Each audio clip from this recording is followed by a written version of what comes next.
everybody. It's Tim with the Attitude for Gratitude podcast down here at 4026 Washington Avenue North. We're at Will Work for Recovery.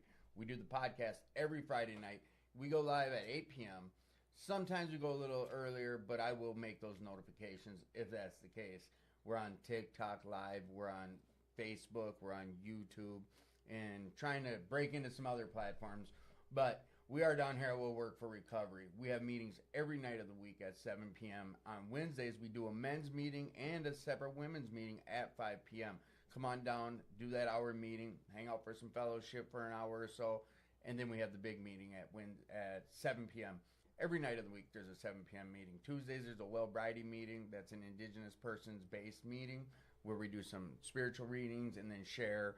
Thursday night's more of a spiritual style meeting as well with Megan.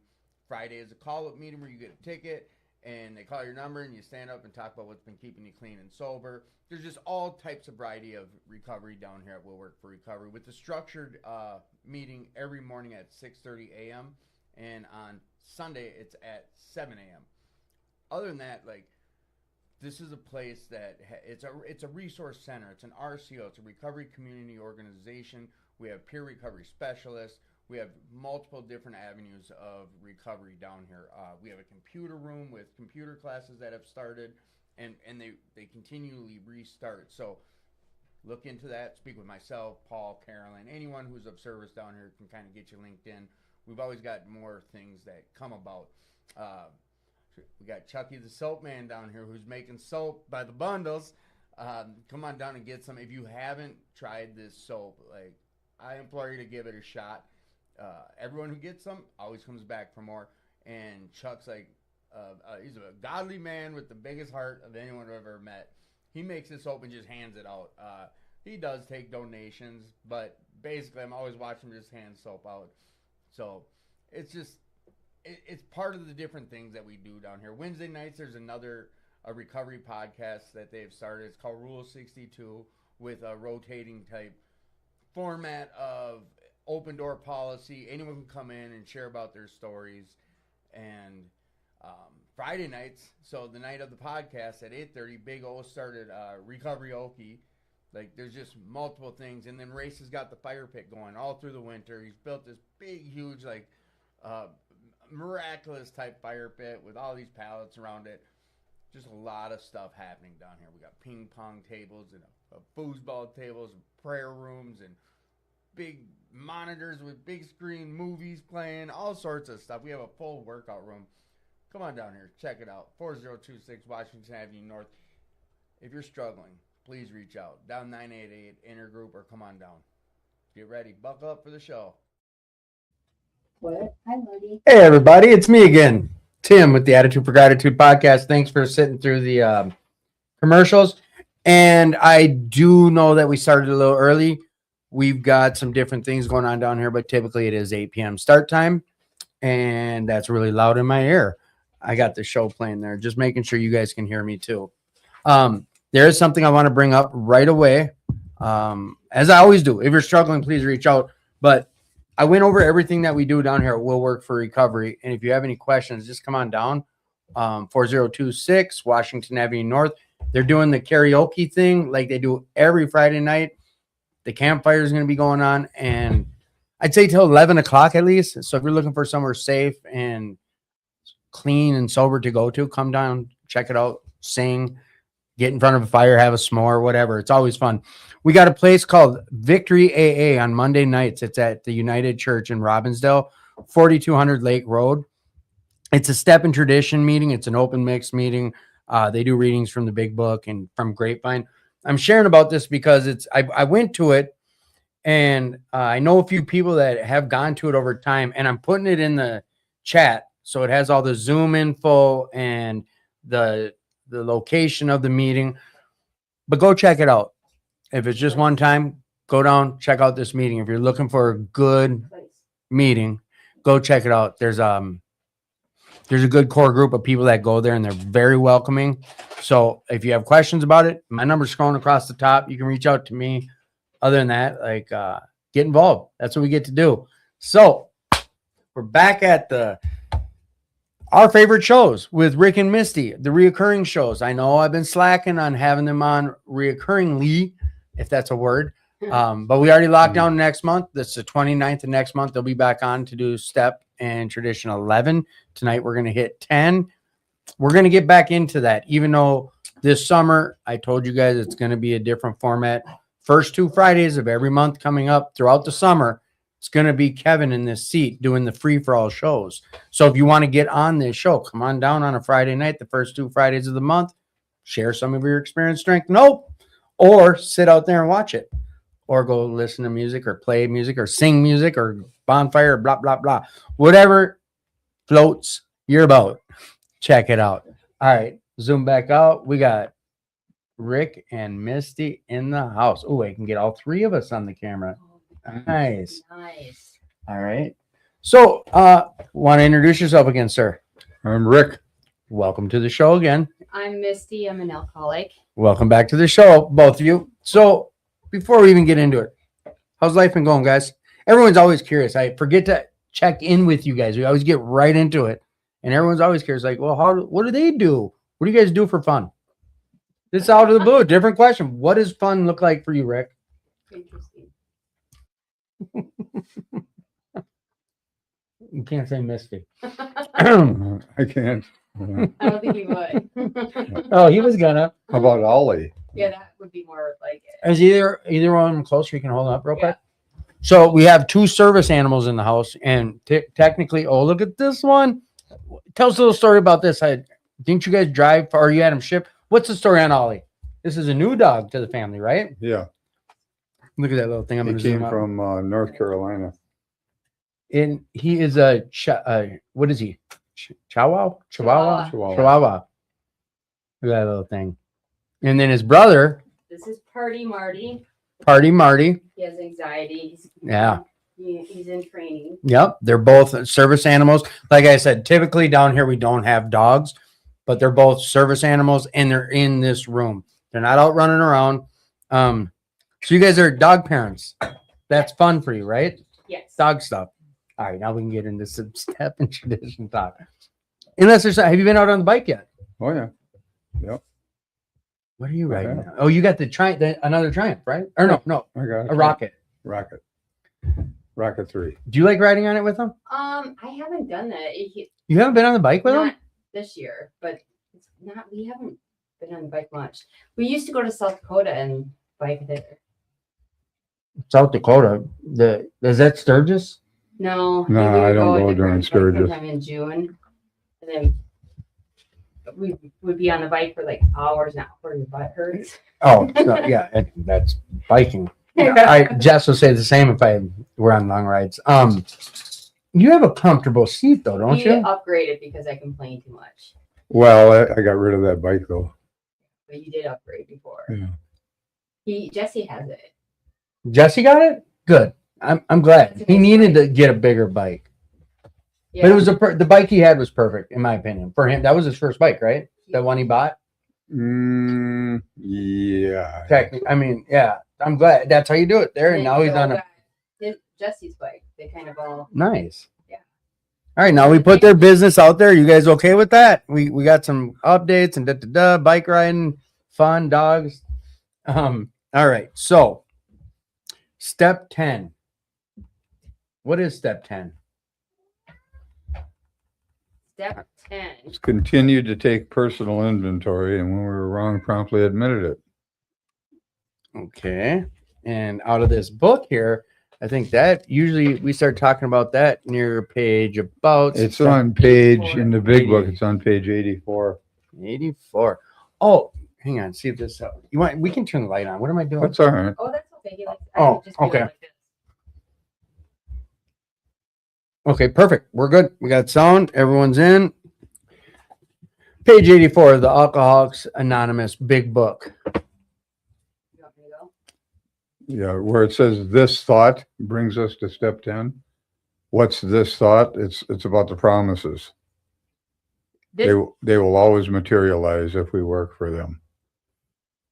This thought brings us to step 10, which suggests we continue to take personal inventory and continue to set right any new mistakes as we go along.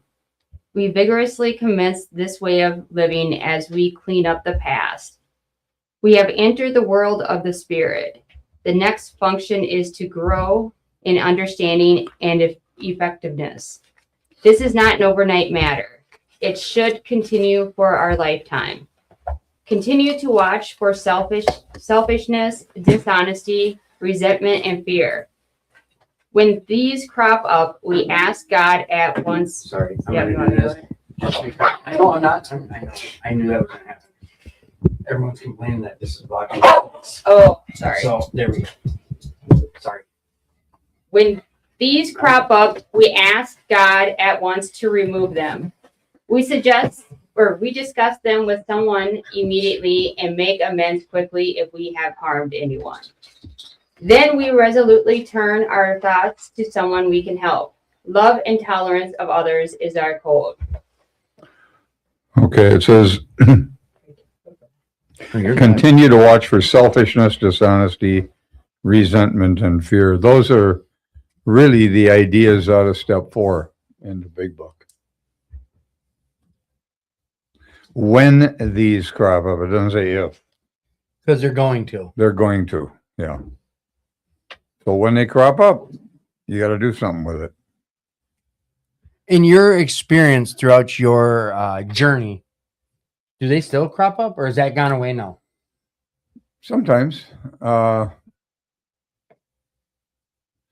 There's a couple of things that happened to me that I've got some stories about, but maybe when we get into the 12 and 12, I'll talk about that, you Okay. know.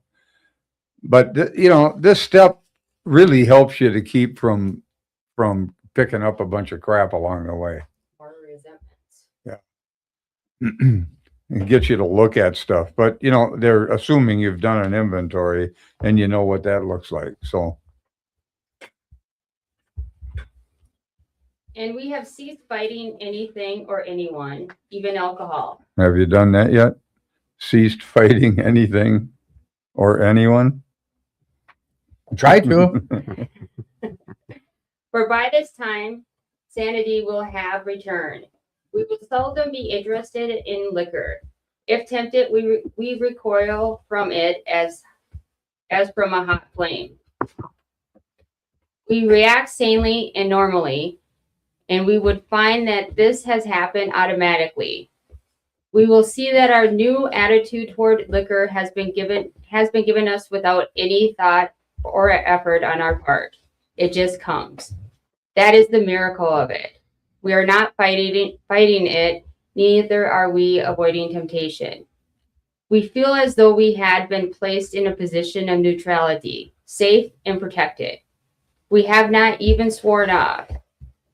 Instead, the problem has been removed.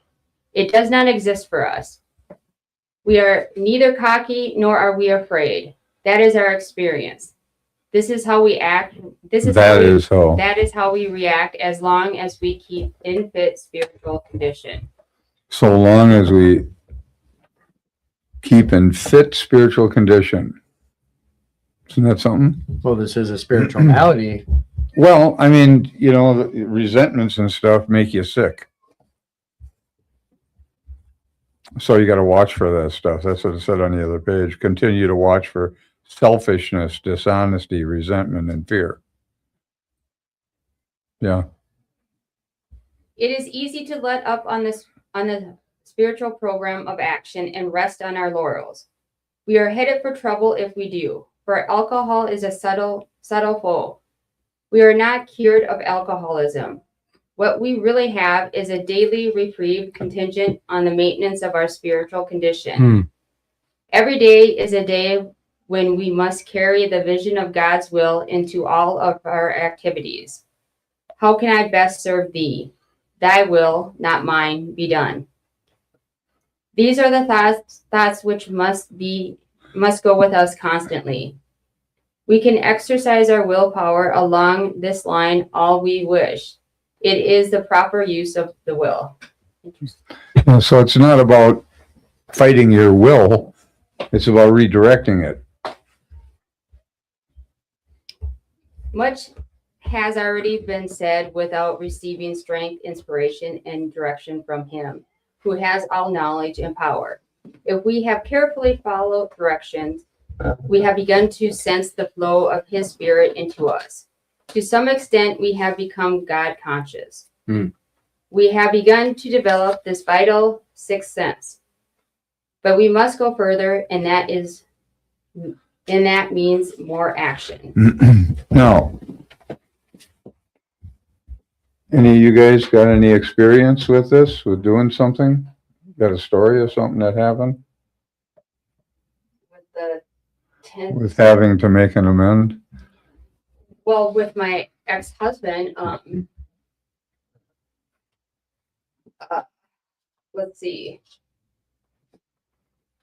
Him and I weren't together at this point, and you know, one of the things that we would do, even though we were separate, to continue to he's fine, call each other and fight and call each other names and all that stuff over and over again. And then as was working the steps and stuff, I quit reacting to that.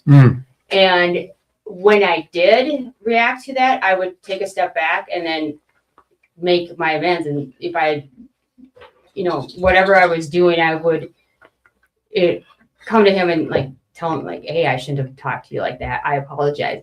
And it worked out where by the end of like a few months, neither of us were having those crazy fighting conversations. We haven't had them in years, but that's all we had for most of our relationship at the end for about 4 years, was just constant name calling and arguing. I know I say it differently than probably some would, but basically, like, let's not kid ourselves, because you started working this program, you're able to have a non-confrontational relationship with your ex-husband now. That was difficult. Yeah. And it was like through difficult conversations, I was able to have a conversation with him that wasn't about one-upping him with my smart ass mouth. Well, so you watched 10 work for you live in action. Yeah. I didn't know it at the time that it was working. Like, it didn't come to me, I'm working step 10. It was becoming natural as I was working it. Big one for me was just lying. The lying for me. The first few years of recovery. The first year I spent a lot of time apologizing right after I'd say something. Yeah. Hey, buddy, I don't even know why I just said that. I just lied. Don't know why, but that's because of this. Because of the program, I was able to even be aware of it, Rick, do you have some experience with this? Oh, I've had a lot of experience with this, especially when you're new. Because when you're new in the program and you haven't written inventory, and even after, you're going to be reactive. And the reason I'm reactive is because I'm guilty. Yeah. I'm guilty. And I don't like it when I see it outside of me. And I react to it, and then I act out. I was just looking at this little pamphlet here. I got something written in here. It says, sincerity is not enough. What we need is honesty. Honesty is a never-ending openness to the facts. Sincerity is believing one's own propaganda. So you can be very sincere and full of crap. Can you give an example, kind of? Well, I think about your life. I thought, for example, when I got sober, I thought that my upbringing was the reason my life was a mess, And I realized as I went along and I wrote some inventory, that just wasn't a fact. But I was very sincere about what I believed. Okay. But it wasn't, it's just, this is an openness to the facts.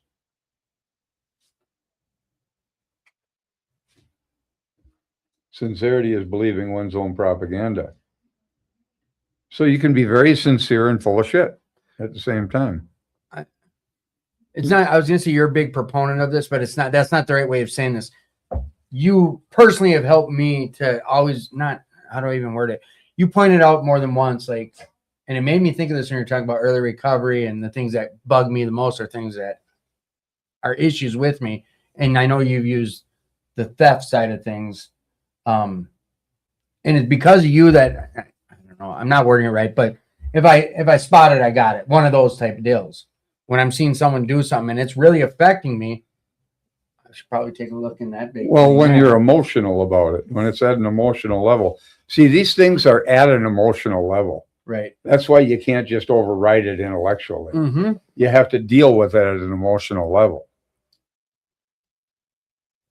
I'll give you an example of something that. So how do we deal with it at an emotional level then? Well, you deal with it at the time when it happens with the 10 step. Now, when I got sober, none of the steps looked particularly friendly to me, except maybe step 10. At least I had a sense of step 10 that I could work that because I was an atheist. I mean, what are you going to do with these steps when you don't believe? You know, that didn't go away right away. I was searching out topic meetings and feelings groups. Oh boy, those were rough, you know. And the reason I say those were rough is because nothing ever really changes. You just flop around in your puddle. You know, it's like you're splashing around in your puddle. You don't really don't have a solution. You know, it's just how you feel is how you feel. Okay, I understand that. Okay, Yeah. but it doesn't mean it's reality. But it does mean it's how you feel. Yeah. And your Yeah. feelings are valid by the story you're telling yourself. Always, always. Someone else had put that in my head because it made it. The things I always regurgitate from something that you've shared, I've been able to apply it, or it's been something that's occurred in my life, and all of a sudden this is why. You know what I mean? It's someone put it. Rick has put certain, and I'm not the only one. I've had person after person, and there's certain. God, I'm going to jump all over. Someone explained to me because I didn't understand the word parable. You know, Jesus spoke in parables. Okay, and I'm not putting on this level yet, but there's a way that you share about some of our literature and your experience. Just like, if I'm not mistaken, Jesus would use parables. Another guy explained, well, that's so he could dumb it down to some people and have to use a story that they'd understand. If he's talking about if he's talking to a fisherman, he's going to relate it to some parable with fish, whatever.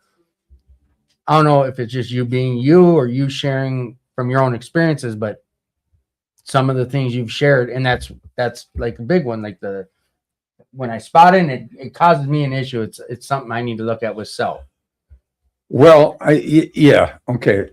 I know I jumped all over and I don't even know. No, and it is, but you know, some people misunderstand some of this stuff. Like, for example, because you react to people who are resentful, well, or in any kind of a behavior. Let's just say any kind of a behavior. Okay. So somebody acts in a way that disturbs me. Maybe they're a thief. And I react to that. It's because I have some guilt around that issue. Or maybe you didn't steal, but you have resentment towards somebody who did steal from you. Mm-hmm. So it's always a resentment. And a resentment toward yourself is guilt. That's what guilt is. It's a resentment toward yourself. But it's always an issue within me when I'm reactive to a situation. Now, maybe, let me give you an illustration of something. This happened to me early on because I hadn't written inventory yet, and I was very emotional about things. And I would lose it. I would just, if somebody said something wrong or acted in a particular way, I would just react violently. I mean, it's not like I could stop and think about it. Will you set this out there? I know it's easier for you to walk out there. Just set it like on that table right there. I'm sorry. It was easier for you to react violent, or that was your go-to. Well, that's just the way it was. I would react violently to the situation. Okay. I couldn't control myself. I didn't have control of myself. And when you got resentments, you won't be able to control yourself. Okay. You're gonna lose it. So I was about a month sober. Oh shit. What's the matter? Door's locked. No, she turned the knob, so she should be able to come in. So you're about how long sober? Probably a month and a half sober. Okay. And I haven't worked any of the steps. I haven't done any inventory. I'm trying to avoid the steps. The only step that looked reasonable or possible at all was the 10th step. You know, I could continue to take my inventory, Mm-hmm. and when I was wrong, admitted it. The problem I had was I couldn't see that I was wrong. No, I mean this. I really had, I just didn't have any awareness that I was wrong. Go ahead. Yeah. You know, in fact, there was a friend of mine's mother that we used to argue all the time. I mean, we weren't mean arguing. We were just discussing things and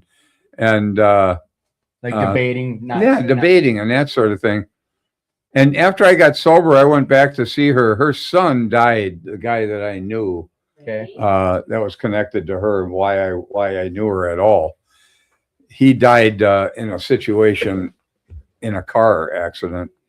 But I went back to talk to her after I was sober, and she says, "Do you remember that we used to argue all the time?"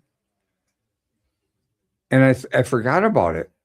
But it was because I couldn't see that I was wrong. So I'm trying to convince her all the time that she's wrong. Was it that she's wrong, or see that I'm right? Well, that's the Is it same thing. different? That's the same thing, really. And I couldn't see it. I didn't know that I was wrong. I couldn't see these things. See, it was I you know, it's strange, but I was 30 some years old before I really realized that that everybody saw things differently. They could look at the same situation and see something else. I had no awareness that that was the case. I thought people saw what I saw, but they don't. They see from their own background, their own Perspective, conditioning, their own circumstances and grievances and that sort of thing. So, you know, it's not like I wouldn't admit that I was wrong. I just didn't see that I was wrong. Okay. Even though I had some experiences of being wrong. I'll give you an example of that. I was the first time I really saw that I was wrong, and I was drinking at the time. I was young, 18 years old, that I was drinking with a guy in my living room who I just met. And he was introduced by a couple friends. And I sat there and drank with him that night at my place. I blacked out all the time. So, you know, that was common. Every time I drank, I blacked out. And I woke up the next morning and he's gone, and so's my money. See? So clearly, this guy ripped me off. I mean, just, you know, nobody else there but him and I. And, but this is really a story of delusion, being delusional. So I called up people who introduced me to him, and I made sure everybody knew he was a thief, but nobody seemed to know him. He just kind of blew in, took my money, and blew out. But I made sure everybody that I called, probably 2-3 phone calls, knew what a thief he was. Just ran his name. And what an ass. I slandered him up pretty good, you know, because I was pissed off. Well, a couple of months go by, and I opened a drawer, and I hid my money in a drawer when I was drunk, and I didn't know I put it there. See, when I saw it, it came back to me that the reason I hid it was because I knew I'd black out and that he might steal my money. So as soon as it came up missing, what do? I blame him. Yeah. It's got to be him. Got to. Well, it has to be. And that now I just came across it a couple months later, and it's embarrassing when stuff like this happens, you know? So I don't admit this to anybody. I'm not going to tell my buddies that I was wrong and I hid my money from myself when I was drunk. You know, it's embarrassing when you do shit like that. So I left that perception out there for him to deal with. But clearly I was wrong when I would have been anything I was right. At that stage of your life, it's not like you sat and called everyone back and told them, hey, the guy I just ran his name through the mud, I was the one. No. No, I'm not going to do that. Yeah, of course. You could see me do something and I deny it. Mhm. Why would I admit it after a couple of months? And that's true. I mean, literally, you could see me do something and I deny it. So I just left that, but I felt guilty about it. See, I felt guilty about what I did because this guy was a decent guy, Right. you know, and who knows where that gossip went. But that was a situation where clearly I was wrong when I would have bet anything I was right. Well, you got anything you want to share? Or you? Anything more? Mine's a lot. The lying stuff for me, it was that relationship stuff. Mine all goes to the benefit side of, like, that's all I can think of. I mean, prior to recovery, it was a shit show. There's everything you're talking about. Yeah, I lied, cheated, stole, blamed, bonded to self. I keeps going back to that in my head, and for a lot of early recovery, it was all about self. It made me think about when you're sharing, like, I used to always say they have no common sense. Well, everyone has common sense. It's just not the same as mine, you know? And without this program or working these steps, I'd have never even had the ability to see another side of something. Well, I can give you one where I made a big mistake when I was early sobriety, about a month and a half sober. I'm moving my plumbing store, antique plumbing store. And I've got about 4 guys helping me from AA. And we happen to be moving in next to the Mill Inn bar on Washington Avenue in Portland. The Mill Inn is a bar, a downtown bar that back then, now this is 37 years ago, a lot of people from downtown, a lot of business people went in there for lunch. And it was a nice place and they had nice food and that sort of thing. So we go in there because I'm moving right next door. We unloaded the truck and I'm going to buy them lunch. So we eat. These guys go out and they're standing on the street smoking, you know. And I went up and I paid the bartender with $100 bill. This is when $100 bill actually had some value, you know. And he gave me back a bunch of cash, and I grabbed it in a hand that I already had money in. See, when you're new and you've got a lot of baggage in your mind, a lot of stuff, you can't think clearly. You just don't. And I was confused. And I'm counting the money as I'm walking out. And I think this guy just cheated me out of $20. And as soon as I hit the sidewalk, I turned around and I thought, I gotta go. So I went back in and I said, hey, bartender, you cheated me out of $20. And I did this quite loudly because he was a little bit away from me. He said, no, I didn't. I said, yeah, you did. And then I went off on him. I just lost my shit. It's not like, again, nothing irritates a thief more than somebody stealing from him. Mm-hmm. It really does. I mean, it's just infuriating. One time somebody burglarized my garage and stole all my stolen stuff. Yeah. Oh, that pissed me off. I'm telling you. But that's a whole nother story. But anyway, so now I'm yelling at this guy, and there's a room full of people. I mean, these are, and then he's not obviously agreeing with me. So I storm out, and I felt like somebody was setting concrete blocks on top of my head. With each step, just. Yeah. Well, you know, Bill writes it in the 12 and 12. I'm going to read something, or maybe Misty can read it. He's referencing this right here, The 12 Steps and 12 Traditions book in step 10. which is page 88. 88. Yep, it starts on page 88. Okay. I just want to read this.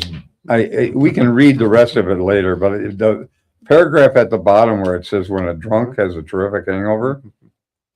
When a drunk has a terrific hangover because he drank heavily yesterday, he cannot live well today. But there is another kind of hangover which we all experience, whether we are drinking or not. That is the emotional hangover. The direct result of yesterday's and sometimes today's excesses of negative emotion anger, fear, jealousy, and the like. If we would live serenely today and tomorrow, we certainly need to eliminate these hangovers. See, that's exactly what was happening. As I raged, I felt heavy. And it felt like somebody was setting concrete blocks on top of my head, you know. And the more energy I poured into the rage, I'm walking out just rageful. Yeah. And I get outside on the street and my buddies look at me and that clearly there looked like something was wrong with me. None of them knew what happened, see. But they knew something was up. But I looked nuts, I suppose. I don't know. I was raging. And I get out there and I told them what happened. And then somebody gave me some information and I don't remember what it was, but it may have been something like I gave him some money earlier. Yeah. And I'd forgotten that I had done it. And I realized I'm wrong. I'm wrong. This guy didn't rip me off. Now, I got to tell you this, as soon as I came to that conclusion, the 10th step came into my mind. Continued to take personal inventory, and when we were wrong, promptly admitted it.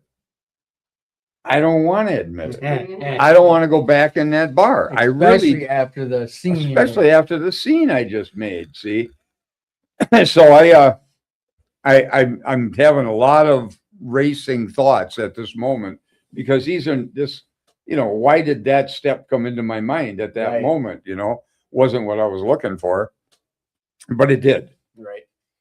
And I get a thought that I don't want to go in there.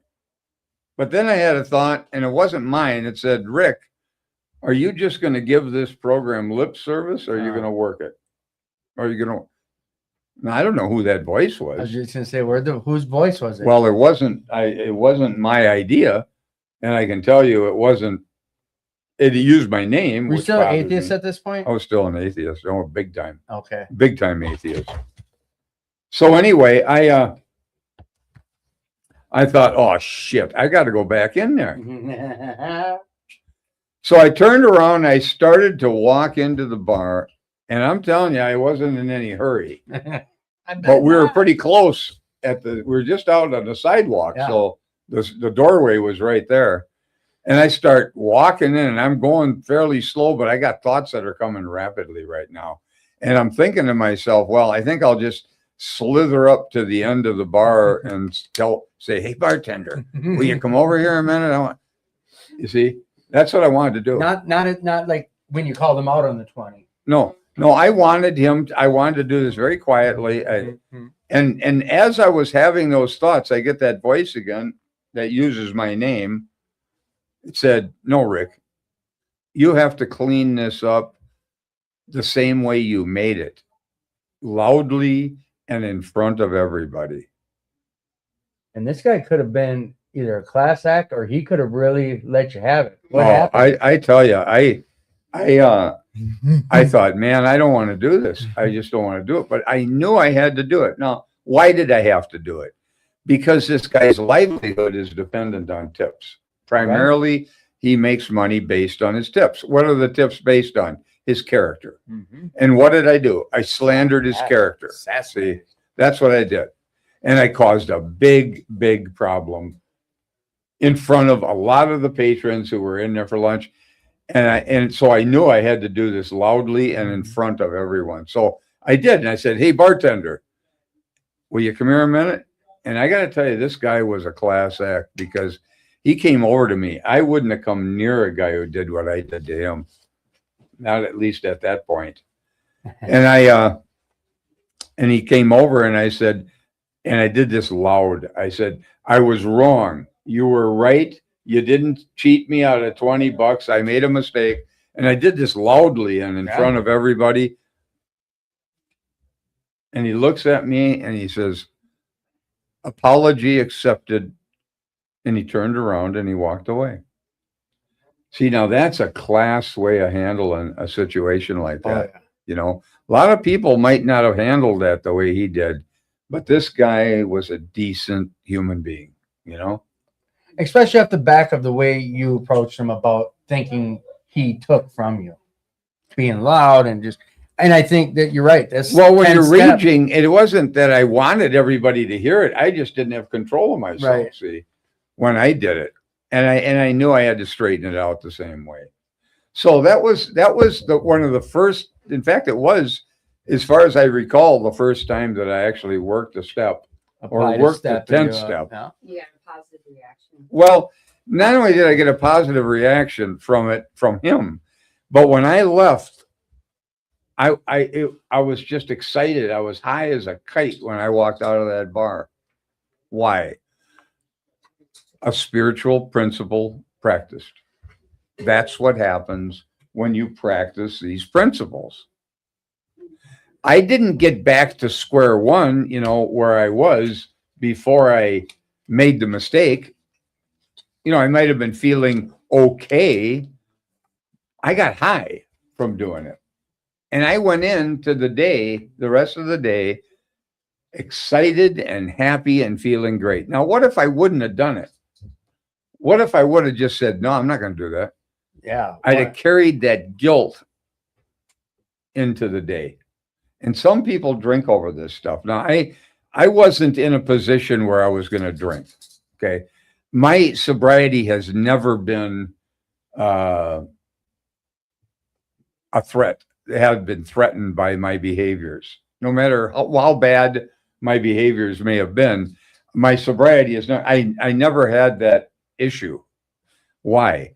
Because it was removed from me at 3 weeks sober. My sobriety has never been dependent on even really working the steps. I made a commitment at 3 weeks sober that I was going to do anything not to live the way I'd been living. And I meant it. And I still mean it. And that commitment carried me when I didn't believe. So you can make a lot of mistakes, but and I could make a lot of mistakes. I could do a lot of stupid things. And my sobriety was never threatened. Never was. Never had an issue that way. But a lot of people, it is. And It gets if affected. if they don't maintain their spiritual condition, we read it a little bit ago, that this is how we react so long as we keep in fit spiritual condition. What does that mean? Let go of the resentments, get rid of the guilt, get rid of the hatred, get rid of the, Yeah, when I was still living with my ex-husband, I was sober, he was drinking, and I was resenting him for all the things that he was doing and living in that. And it just kept building up. And I felt like I was trying to work the program, but I was white knuckling it the whole time. And I just couldn't deal with it. See, a lot of people drink over this stuff, Well, because and they can't be honest with themselves. But there was no question I was wrong. When I was out on that sidewalk and I got that information, I realized, my God, I'm wrong. There's just no question about it. So, that was one situation that was a big deal. Now, there's some other stuff in here. Maybe we should read. Let's read step 10 from the beginning, where it says, continue to take personal inventory, and when we were wrong, promptly admitted it. As we work the first 9 steps, we prepare ourselves for the adventure of a new life. But when we approach step 10, we commence to put our AA way of living to practical use day by day in fair weather or foul. Then comes the acid test.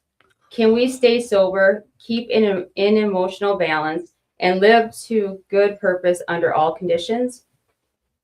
A continuous look at our assets and liabilities and a real desire to learn and grow by this means are necessities for us. We alcoholics have learned this the hard way. More experienced people, of course, in all times and places have practiced unsparing self-survey and criticism. For the wise have always known that no one can make much of his life until self-searching becomes a regular habit, until he is able to admit and accept that what he finds and until he patiently and persistently tries to correct what is wrong. Sorry. When a drunk has a terrific hangover, we read this. Do you want me to read it? Might as well, because Okay. it'll lead into the rest. When a drunk has a terrific hangover because he drank heavily yesterday, he cannot live well today. But there is another kind of hangover which we all experience whether we are drinking or not. That is the emotional hangover, the direct result of yesterday's and sometimes today's excesses of negative emotion. Anger, fear, jealousy, and the like. If we would live serenely today and tomorrow, we certainly need to eliminate these hangovers. This doesn't mean we need to wander morbidly around in the past. It requires an admission and correction of errors now. That's right, now. You know, I couldn't make that amend to that guy at another time. It had to be right now. Yep. Why? Because those people were in there at the time. So I couldn't go back the next day and straighten it out. I couldn't do it effectively. No. I had to do it right then and there. That was very important. That's a great example of this too. Our inventory enables us to settle with the past. When this is done, we are really able to leave it behind us. When our inventory is carefully taken and we have made peace with ourselves, the conviction follows that tomorrow's challenges can be met as they come. Sure. I saw the value in doing that for me. Yeah. I mean, I saw the benefit for making that amend for me. It boosted me. Although all inventories are alike in principle, the time factor doesn't distinguish. The time factor does distinguish one from another. There's a spot check inventory taken at any time of the day whenever we find ourselves getting tangled up. That's the one that I had right there. There's a one we take at day's end when we review the happenings of the hours just past. Here we cast up a balance sheet, crediting ourselves with things well done and chalking up the debits where due. Then there are those occasions when alone or in the company of our sponsor or spiritual advisor, we make a careful review of our progress since the last time. Many AAs go in for an annual or semi-annual health cleanings. Many of us also like the experience of an occasional retreat from the outside world where we can quiet down for an undisturbed day or so of self-overhaul and meditation. Aren't these practices joy killers as well as time consumers? Must AAs spend most of their waking hours drearily rehashing their sins of omission or commission? Well, hardly. The emphasis on inventory is heavy only because a great many of us have never really acquired the habit of accurate self-appraisal. Yeah, so you can maybe take an appraisal of yourself, but is it accurate, you know? Once this healthy practice has become root, it will be so interesting and profitable that the time it takes won't be missed. For these minutes and sometimes hours spent in self-examination are bound to make all the other hours of the day better and happier. No question. And at length, our inventories become a regular part of everyday living, rather than something unusual or set apart. Before we ask what a spot check inventory is, let's look at the kind of setting in which such an inventory can do its work. It is a spiritual axiom that every time we are disturbed, no matter what the cause, there is something wrong with us. Ooh. Did you hear that? It's a spiritual truth. The word axiom means truth. That every time we are disturbed, no matter what the cause of the disturbance, right? There's something wrong with us. I don't like that. I know. It makes you, hey, it's telling you, no, it's not anyone else. It's you. There's something in me Now, it doesn't mean that the other person may Yeah. not have a problem, Right. but that's not the point. The point is, whenever I'm disturbed, it's because there's something wrong with me. That guy is just bringing it up. I am so keep going. You guys keep going. I have to hop up for it'll be a minute and a half. Isn't that person there to heal you, to help heal you, though, if it's brought up? Yeah, they are. They're actually standing in. They're actually standing in, playing a role to help you heal. Just like the same situation happens over and over again. It's going to until you- keep happening until you change. until you change it. That's right. If someone hurts us and we are sore, we are in the wrong also. But are there no exceptions to this rule? What about justifiable anger? If someone cheats us, aren't we entitled to be mad? Can't we be properly angry? Can't we be properly angry with self-righteous folks? For us of AA, these are dangerous exceptions. We have found that justified anger ought to be left to those better qualified to handle it.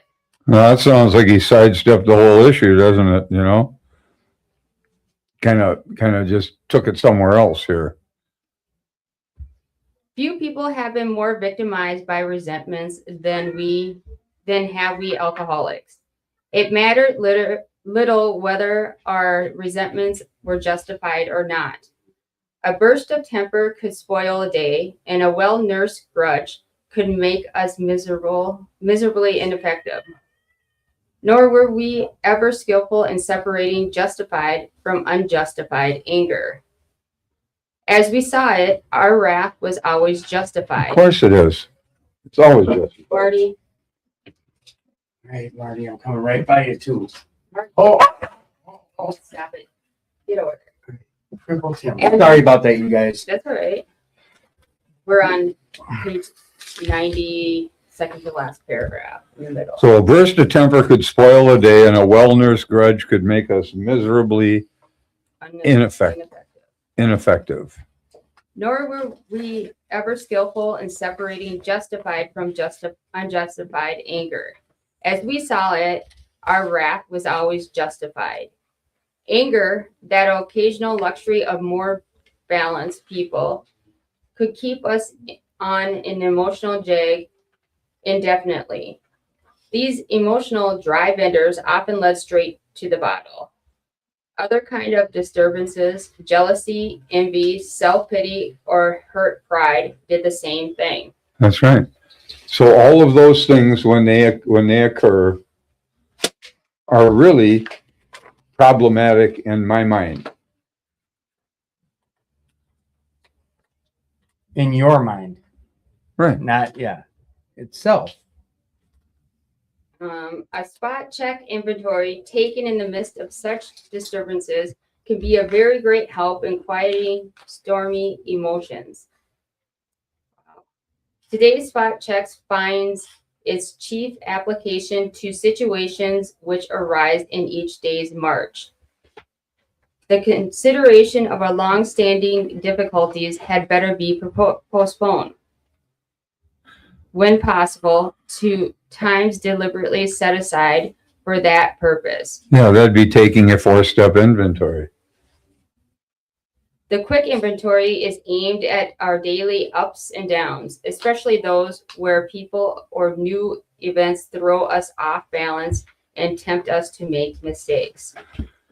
Yeah, so you take a look at yourself. You know, when I read this thing about it as a spiritual axiom that every time we are disturbed, no matter what the cause, there is something wrong with us.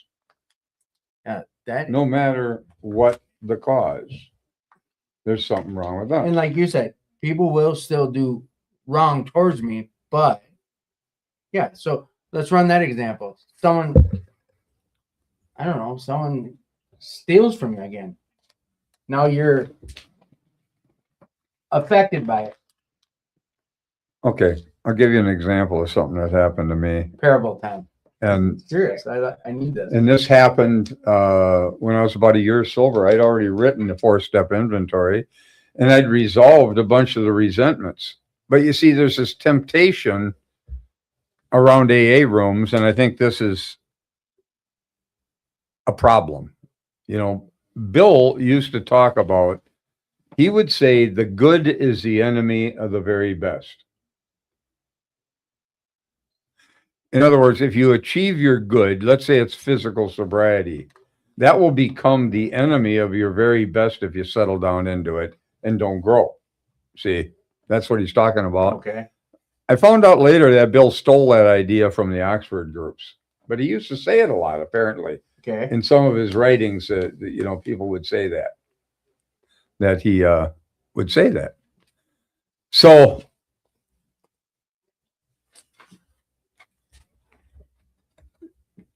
the problem, there's a temptation to change your behavior. Okay. Oh, that's good.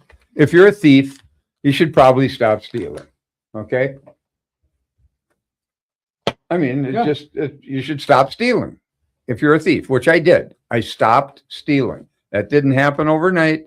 I'd catch myself walking into stores and stealing things. I wasn't even aware I was doing it. So, I mean, I literally found myself in one store right out in front of it with a bunch of stuff in my pocket that I didn't even realize that I had taken. So I had to go back into the store, take the stuff out of my pockets and put it back on the shelf. I had to force myself to do that sort of thing. This was really ingrained in me, you know? Well, so I changed my behavior, but I hung on to the judgment about the behavior. Judging yourself? Well, judging anybody. Stealing's bad, right? Yep. Okay. So now you think stealing, you're bad if you steal. Whoops. I mean, you're not just wrong, you're bad. You're bad. You're a bad person if you steal, right? Well, what's the problem with that then? You changed your behavior, right? You're not doing it anymore. Well, you can't forgive yourself because you can't change that you used to steal. Okay. All right. So you've still got the judgment about the behavior. You haven't let the judgment go. And you'll never be able to forgive yourself until you let the judgment about the behavior go. So how do you do that? Well, life has brought experiences for me to do that. I'm about a year sober. I'd written the inventories. I'd made some progress, a lot of progress. Mm-hmm. But as you go along, life will hand you some things that's in your way. So a guy asked me to sponsor him. He was 3 years sober. I was only a year sober. Now I felt kind of proud about that, you know, because here I'm only a year sober and he's 3 years sober. So I kind of had some pride about that. Like I must be a spiritual giant or something, you know? Mm-hmm. But anyway, I wasn't too outrageous with that idea, but I did have that sense. So I go into this sponsorship role with him, and this guy's a thief. And he's stealing in sobriety. Now he's 3 years sober. Now I stopped within a year. I quit stealing. He's still doing it, 3 years sober, actively stealing. Wow. And I react violently to him. Why? Because I'm guilty. Because I used to steal. Okay. And I can't change that I used to steal. And I'm judgmental about it. And I have self-hatred for myself for being that kind of a person. Now I'm reacting to him. He's bringing it up in my face. And I noticed that every time I was around him, I was trying to get him to change. Why was I trying to get him to change? So I'd feel better. I want him to change so I won't feel this conflict when I'm around him. You understand? Yeah. Yeah. So how do we get past that? So I every time I'm around him, I'm coming at him with all my condemnation and judgment. And whenever I'm around him, I feel like shit. Why? Because I'm judging myself. If he's bad, then so am I. Yep. Okay. And I'm hammering on him, and I'm using the big book to slam him. It says rigorously honest in here and all this kind of crap, Yeah. And I feel terrible every time I'm around him. And I thought, holy shit, I got to do something with this. What came into my mind was what we read at the beginning of this. It is a spiritual axiom that every time we are disturbed, no matter what seems to be the cause, there's something wrong with us. Well, I knew that Bill wrote that. Yes. See, and I knew that I was getting an opportunity to deal with something here. Whether I wanted to or not, it was in my face. Yeah. And I had to deal with it. So one day I thought, what if I don't go trying to change him? Every time I tried to change him, I didn't feel good because I'm hammering on myself. Right. What if I could come with some compassion and understanding for his inability to change? So what if he's 3 years sober and I changed within a year? Can you have some compassion, some understanding for his inability to change? Yeah. So is that I'm not going to say answer. Is that the situation, or is it still something within self that we got to get to? I practiced doing that with him. And as I did that with him, I started to drop the judgment about the behavior, which meant I was actually forgiving myself through him. He was showing me my errors. Okay. Now, this is exactly what the fourth step in the big book is. You write your resentments down, the people you're resentful at, and you ask God to help you see it from a different angle. Why are we doing that? So that you can forgive yourself, because you can't forgive yourself and hold judgment toward others. My judgment of this guy was the same as my hatred for myself. And you can't get out from under the weight of it. There's no way you can do it other than to see him differently. Mm-hmm. You can't forgive yourself first. You have to forgive yourself by seeing them in a new light, by giving them compassion and understanding. And the grievance went away. The resentment toward myself went away. And ever since then, I have not been reactive to people who were stealing. So just that simple, not that simple, but just through that practice of compassion, grace, whatever, with this other person, it shed from you. I had the issue was in me. Yes. Okay. It wasn't in the situation. Yeah, he's a thief. No question. He should change. Yes. Okay. Not the point. The point is this guy was bringing my stuff up. He was bringing it up in my face. And he was giving me an opportunity to forgive myself by seeing him differently. Just like you're judging him. Right. Drop the judgment about the behavior. I have not been reactive to people who steal since. Why? Because I dropped the grievance toward myself. Yeah, like parables. There's no way to get out of this. I'm telling you that it's in the Lord's Prayer. Forgive us our trespasses as we forgive those who trespass against us. You can't get it first. You get it by giving it. I know, what a concept. It's more than a concept. It's a practice. Well, you know what I mean?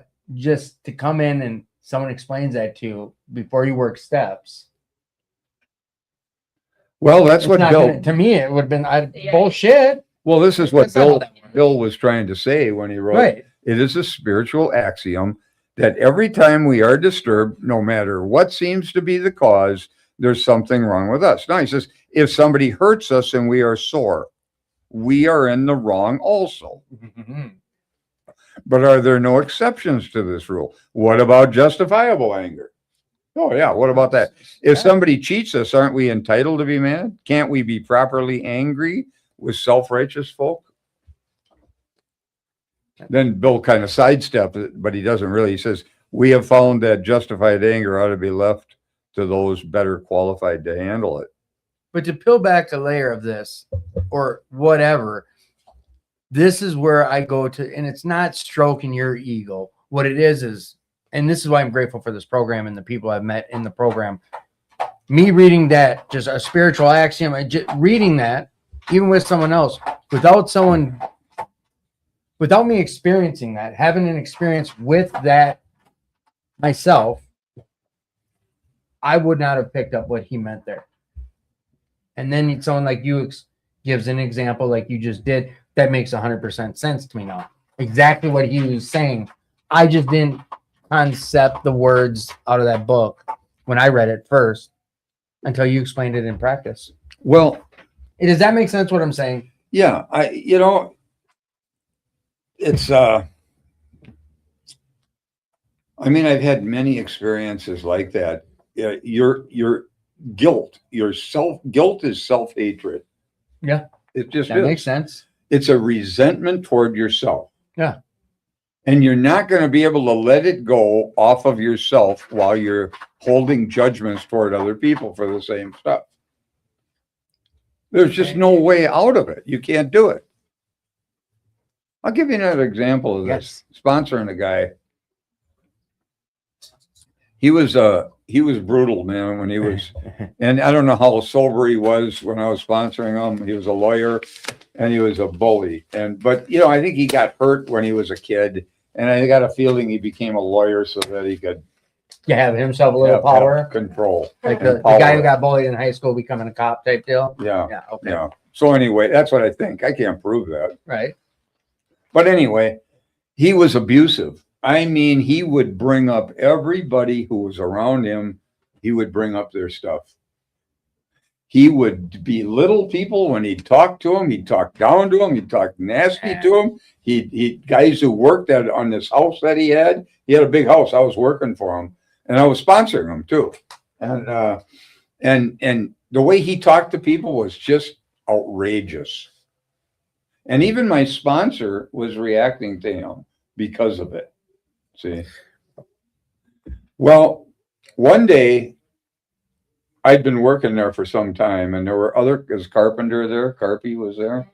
And there were some other people, electricians and stuff there. And everybody saw the way he acted, and talked down to people. He never did it to me. He never talked to me that way. I don't know why. He just never did. He always treated me with respect. I'm not sure why. But still treat other people that way around you. But I saw him doing this with other people and I didn't like it. Okay, so now I'm disturbed by the way he's treating people. And it went on and on and on over months and months. And one day he was downstairs. We were all working upstairs. Big house, huge house, man. And his cousin came over and started yelling at him. And they were screaming at each other. And we were all sitting upstairs, including myself, kind of hoping that this guy would beat him up. Now, you know what's really sick about this whole thing? I didn't want to do the beating. I wanted somebody else to do it. You think you're spiritual, Oh, I'm not like that. Oh, really? Yeah. Well, I got to tell you, he did get beat up by his cousin, and we relished in it. We all felt, that we loved it that he got beat up. And now I got to tell you, that doesn't make you feel good. No, it's like it doesn't. It makes you feel like shit when you do that. But yet, that's what I was doing with him. He ended up in very short time losing that house, lost his law practice, lost everything. The jobs were shut down. Everybody went away. That happened not long after this event, quite quickly, if I remember correctly. And as I was leaving, the last time I was leaving, I'd been reading what Bill wrote.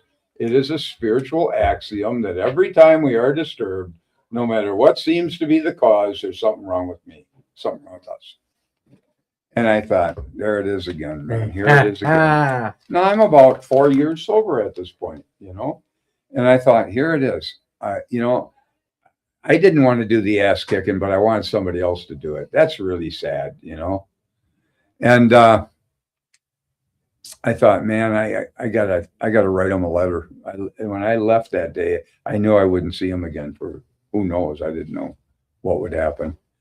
And I wrote a letter and I thanked him for giving me the job and for work and for that sort of thing. He actually got me back into the trades Okay. because they bought me tools and all kinds of stuff. Him and a guy named Randy Lane was pulling the permits, but Randy didn't want to do the work. I was doing all the work. Yeah. Randy was pulling the permits. So I ended up back in the trades again, I had gotten away from him. But I thought, man, I gotta clean this up with him. So I just wrote Yeah. How does that letter look? Like, Well, hey, I wanted you to get beat up. I didn't want to no, do I the didn't, beating. I didn't do any of that. I just said I thanked him. It was all positive. I was thanking him for the work. Yeah. He treated me quite well. He really did. Sounds He like, bought me dinners. He did all kinds of stuff. He was very nice to me. And I thanked him for all that stuff. And then I left that letter in his mail slot. And then I left. You have something down there? Well, about 10 years later, he gets sober. Yeah. Ends up in the mission over in St. Paul where Oh, yeah. I do a meeting. Mission Detox. No, Mission, Union Gospel Mission. Okay. Christ Recovery Center. He ends up over there. And the only reason they let him in was if my sponsor, Joseph, and I would sponsor him. Oh, they knew this guy and they said, Oh, nobody liked him, man. I'm telling you, everybody just hated him. A lot of people still do, it's sad. He's just one of those guys. He's in there just belittling Well, people. he's just abusive, He didn't find a solution, huh? I don't know if he ever got out of any of that. But your side of it's what you're saying is. But anyway, he tells me later, as he's staying sober now, he tells me that one of the reasons he came back to AA,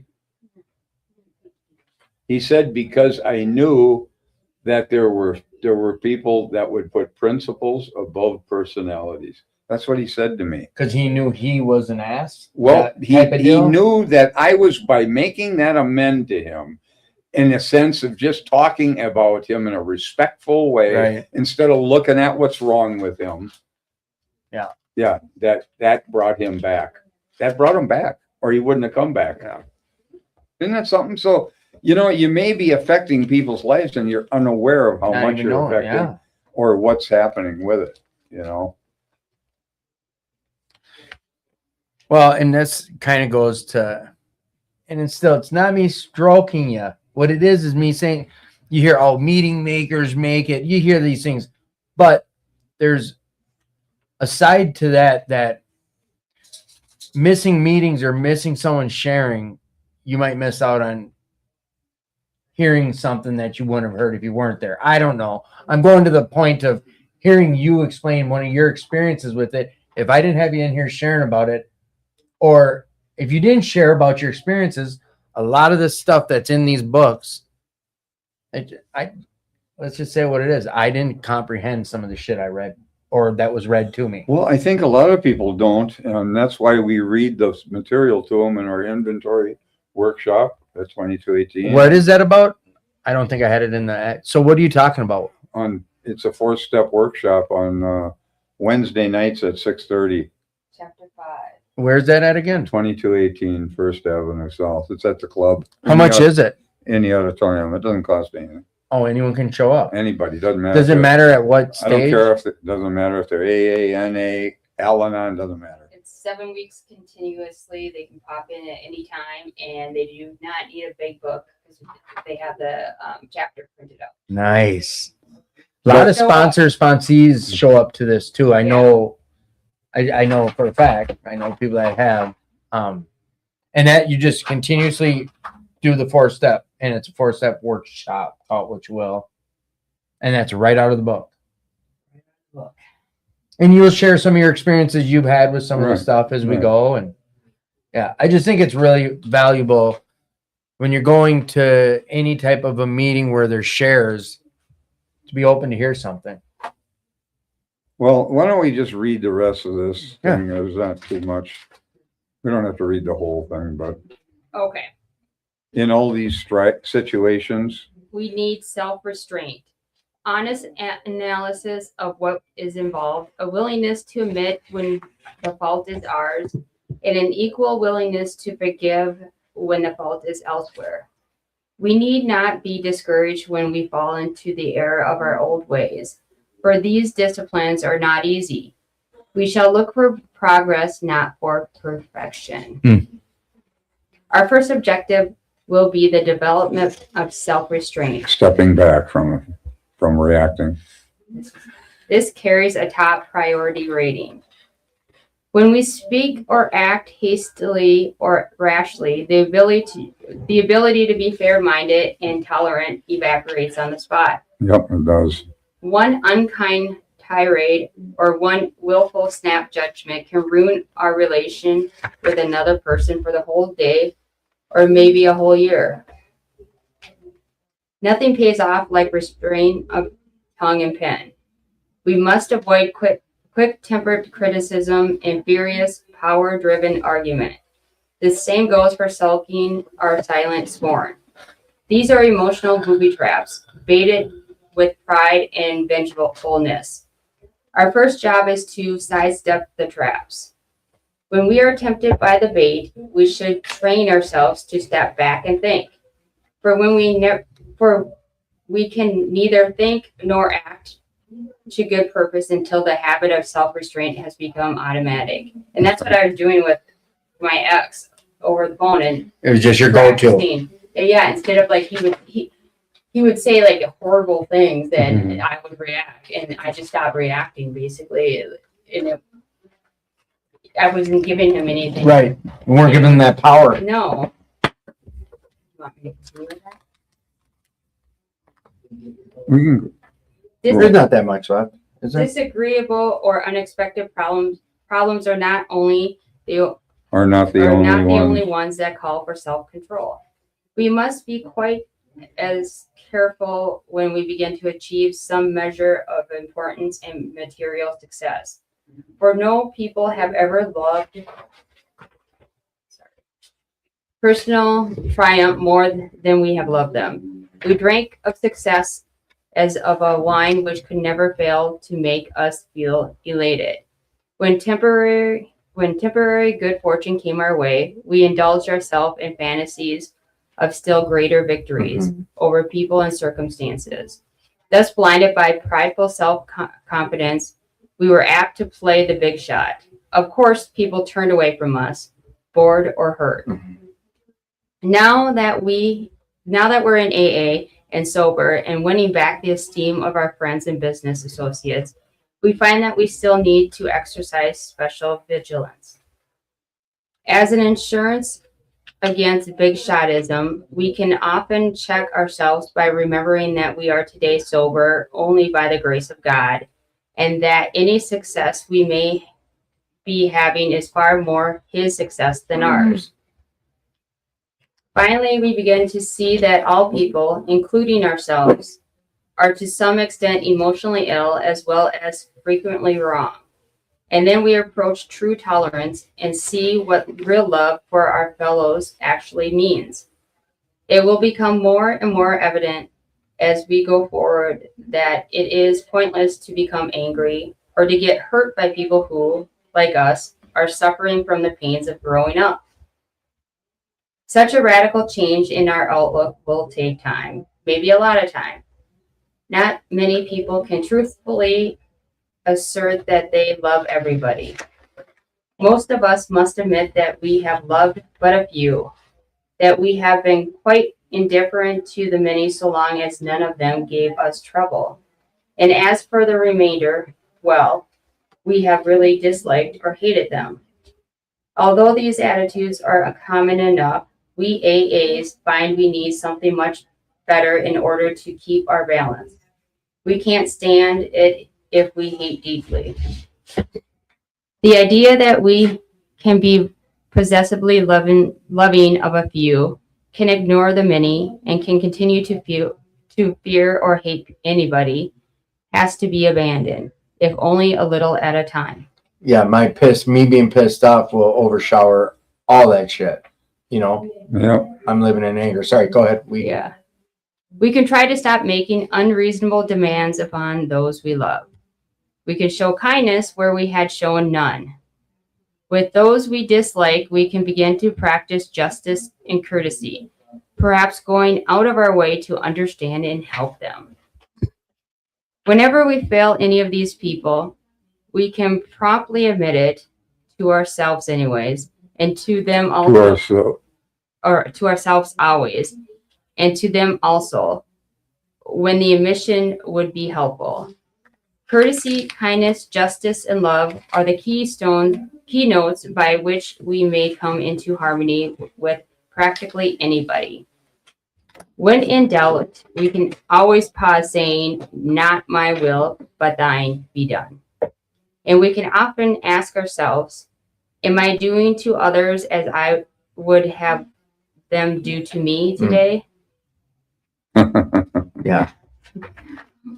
When evening comes, perhaps just before going to sleep, many of us draw up a balance sheet for the day. This is a good place to remember that inventory taking is not always done in red ink. It's a poor day indeed when we hadn't done something right. As a matter of fact, the waking hours are usually well filled with things that are constructive. Good intentions, good thoughts, and good acts are there for us to see. Even when we have tried hard and failed, we may chalk that up as one of the greatest credits of all. Mm-hmm. Under these conditions, the pains of failure are converted into assets. Out of them, we receive the stimulation we need to go forward. Someone who knew that he was talking about Knew what he. Someone who knew what he was talking about once remarked that pain was the touchstone of all spiritual progress. How heartily we AAs can agree with him. For we know that the pains of drinking had to come before sobriety and emotional turmoil before serenity. Real quick. Yeah. And I don't remember who. I think it was way back when I had you on at 2218 and we went through this. It was the first time someone, maybe I hadn't read out of this yet or got this, but it was one of the first times it was brought up, like, because my 10-step inventory every night was, where did I F up? Where did I mess up? All right, I messed up here. I messed up here. Mm-hmm. And I think it was, I don't recall. Someone said, dude, you had some wins throughout the day. Don't forget about some of the wins, or there's some assets hidden in there. Like, give yourself some credit. It's not all in the red. It's not all bad. You are changing, but watch your ego. Yeah. That was a big one. Like, don't start tooting your horn too loud. All right, I'm sorry. Well, and I like the one where like you give yourself credit for trying and failing. Too. Yeah, and I think they said that could be some of your biggest wins. Right. And there's examples there of like, never in my life before had I apologized for something I did wrong, and I owned up to it. Like, they didn't accept my apology, but that's still something bigger that I've ever, Well, and I think in my life, like for me, like my mistakes are what taught me. Like, and I think of it at work, like my new position a few years ago. When I would make mistakes, I would learn from my mistakes. Yeah. If I was doing it right, sometimes I didn't even know I was doing it right, and it was right, but I wasn't learning from it until I did it wrong, and then it's right. That's a good example right there. Like, yeah, some of our biggest wins come through our failures. Yeah. As we glance down the debit side of the day's ledger, we should carefully examine our motives in each thought or act that appears to be wrong. In most cases, our motives won't be hard to see and understand. When prideful, angry, jealous, anxious, or fearful, we acted accordingly, and that was that. Here we need only recognize that we did act or think badly. Try to visualize how we might have done better, and resolve with God's help to carry these lessons over into tomorrow, making, of course, any amends still neglected. But in other instances, only the closest scrutiny will reveal what our true motive motives were. Okay, I'm going to repeat that. But in our other instances, only the closest scrutiny will reveal what our true motives were. These are cases where our ancient enemy, rationalization, has stepped in and has justified conduct which was really wrong. The temptation here is to imagine that we had good motives and reasons when we really didn't. We constructively criticize someone who needed it when our real motive was to win a useless argument, or the person concerned not being present. We thought we were helping others to understand him, but in actuality, our true motive was to feel superior by putting him down. We sometimes hurt those we love because they need to be taught a lesson when we really wanted to punish. We were depressed and complained when we felt bad, when in fact, we were mainly asking for sympathy and attention. This odd trait of mind and emotion, this perverse wish to hide a bad motive underneath a good one, permeates human affairs from top to bottom. The subtle and elusive kind of self-righteousness can underlie the smallest act or thought. Learning daily to spot, admit, and correct these flaws is the essence of character building and good living. An honest regret for harms done, a genuine gratitude for blessings received, and a willingness to try for better things tomorrow will be the permanent assets we shall seek. Having so considered our day, not omitting to take due note of things well done, and having searched our hearts for neither fear nor favor, we can truly thank God for the blessings we have received and sleep in good conscience. Oh, your conscience makes a soft pillow. The end of step 10.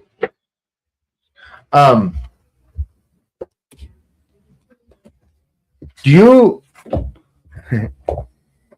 I think I know the answer, but it needs to be asked. Do you still do a 10-step inventory before you go to bed every night, Rick? No, I never have done that. Why not? I just haven't. I don't know. Is it because you just address it as they come up? Yeah. He does. No, I know. Yeah, like I don't like to address stuff. I like to wait and just make it go away. And he likes to address it. And it's been, for me, it's been a helpful example of, because otherwise you're just sitting in it. You're taking it to bed with you if you are able to clear it. And on certain situations, like your example at the bar, like that needed you going to bed at night saying, "Oh, I know I effed that guy up and I shit on it." You're not making good on that. No, and you can't do it later. No, It has to be done. Yeah. now. And I think it's good, like when there are times when I'm emotional where I need to just take a step, right. Think, and then get a clear head, ask for help, and things. Okay. We can get wrapping up, but we'll wait till you come back and then Watch out. there's dogs and mats and pee waps and Yeah, he used it when he was here. that's good. I know. Does he not use it usually or? Yeah, Oh. he does. He's Where's obsessed Dad with going? Dad. Dad, where you going? Dad, wait, hang on. I love that little chair. I know. Rick had bought one for his vehicle too. Oh, and do they sit right in it in the car? Yeah. Well, usually it always seems to like hang on Rick a little bit. That's okay. Baby. Oh, Rick's a big baby too. Come on, he's a big softy. So the highlight. So, and I think you gave the example. The highlight of step 10 stuff that you've seen work the best throughout your life is with your past relationships. Yeah, and I think they like bringing it into current relationships, and like one of my things is jealousy, just silly jealousy, like jealousy over. And Rick says that I'm very competitive, and I think that's the jealousy part where I want to be better. Yeah. It's not realistic, and I've been taking a look at that the last few years. Like, Oliver or Marty, the jealousy part, and when it props up, deal with it immediately. No. But now here's a question for all right, as being a woman. When you hear someone say jealous, you're thinking, most people right away, oh, like jealous of other women. When something like that comes about, like it's only for you to be able to find that and address it, correct? Like, because if you are dealing with that, and let's just use an example, Rick points it out. Misty, you're being a little jealous right now. I'm actually jealous of like being in the gym. Like if people do, that's what I get really jealous of. That's good jealous. Yeah. Not good, but it helps drive you It more, does right? help drive me, but I'm like, I want people to do Not- good, but not better than what I think my level is. And as I get older, yeah, so that's the big jealousy. But when I was in the bars and stuff like that, my ex, I got jealous of him spending or giving attention to other women. And that was tough. I mean, that's just tough. You like sit there and you're witnessing it. And, Yeah. you know, I haven't really had to deal with that part of jealousy since then, but that was tough. And that was something like I had to talk to him about how it was. Well, if you are still not in a healthy relationship, having that conversation, you're not going to turn out well. No. Like, and then ever. you do stuff like, then I was doing stuff like I wanted to teach him a lesson and I'm going to do the exact same thing. And then he's not even like he never reacted. That'd make it even worse. Oh, yes. Yes. Oh, those days are done. I'm so glad. I know. Isn't it freeing? Yeah. It's just less tiring, all that now stuff. I don't need to spend time with people that are like that. If it doesn't work, then I don't need to I don't That's a big gift. That's a huge gift that this program's giving me, that gift of not being around that type of shit anymore.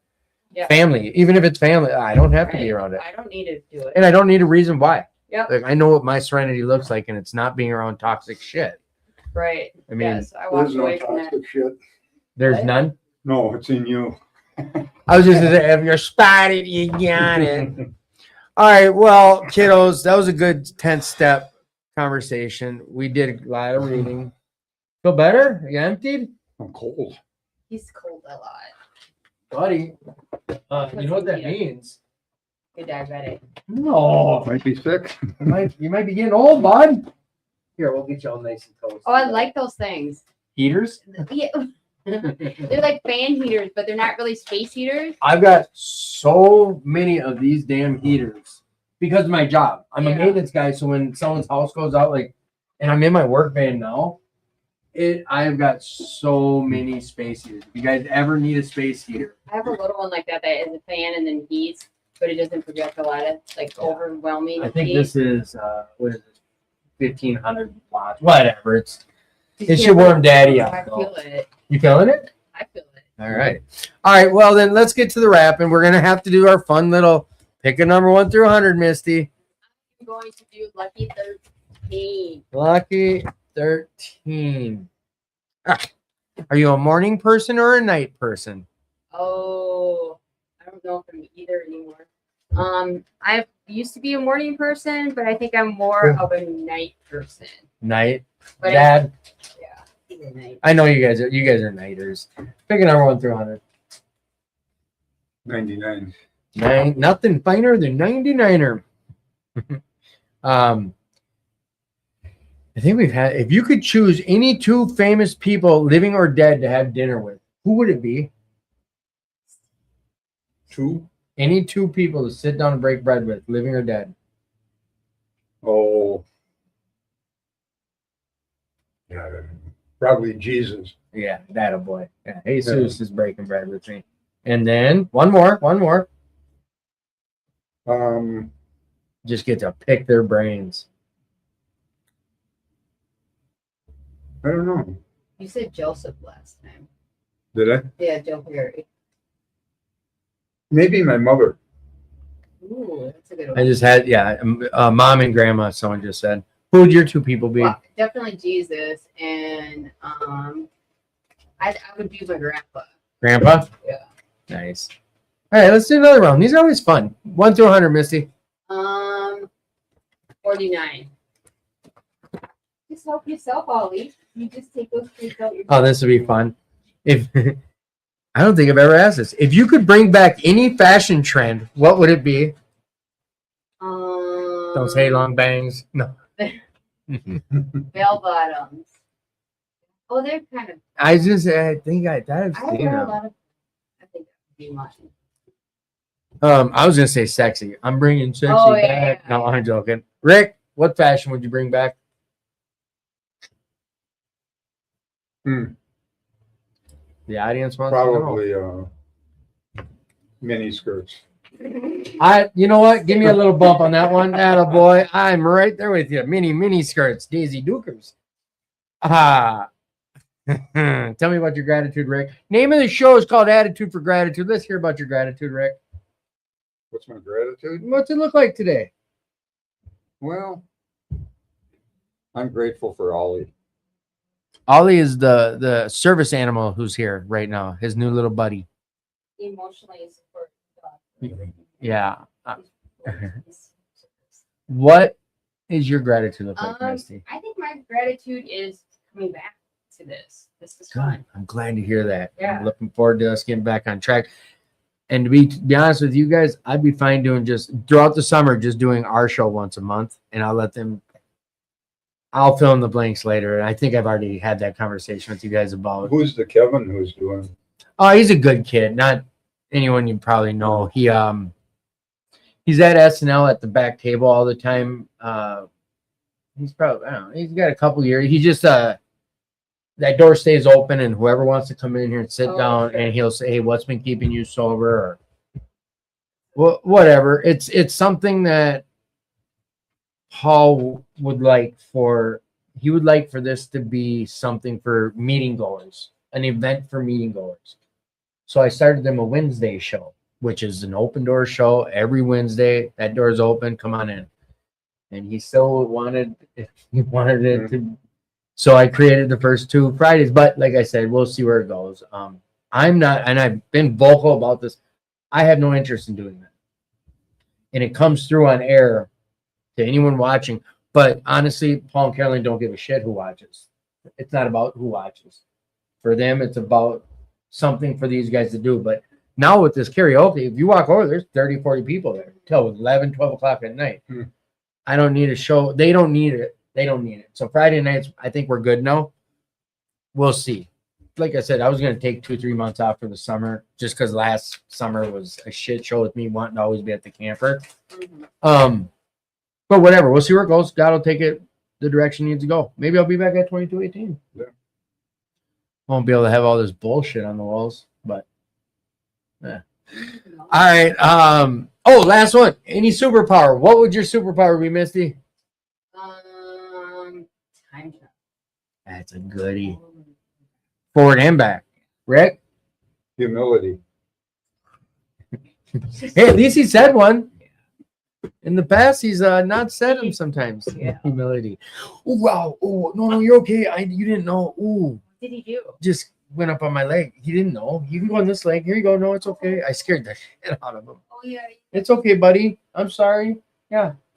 Oh, wow. That is really tender. I've been putting ice on it too. What happened? I have not a clue. Oh, a spider bit me or something, but my whole muscle it's a lot of pain. Okay, everybody out there. I'm pointing at you. Let's do this. Let's do this. Remember, I brought up that meeting. Don't forget, if you're looking for a newer or different meeting, it's called Victory AA. Monday nights, 7 p.m. United Church in Robbinsdale, 4200 Lake Road. It's a Step in Tradition meeting. It's open and it's mixed. They read from Grapevine, the Big Book. Otherwise, come on down to We'll Work for Recovery. We've got something going on every day of the week. Tonight, they'll be in there singing karaoke till 11, 12 o'clock at night. They got a bonfire going on. Come on down if you're looking for something to do that's safe. You know, no one's going to be down here getting drunk or high. So it's a safe place to come down and hang out on a Friday night.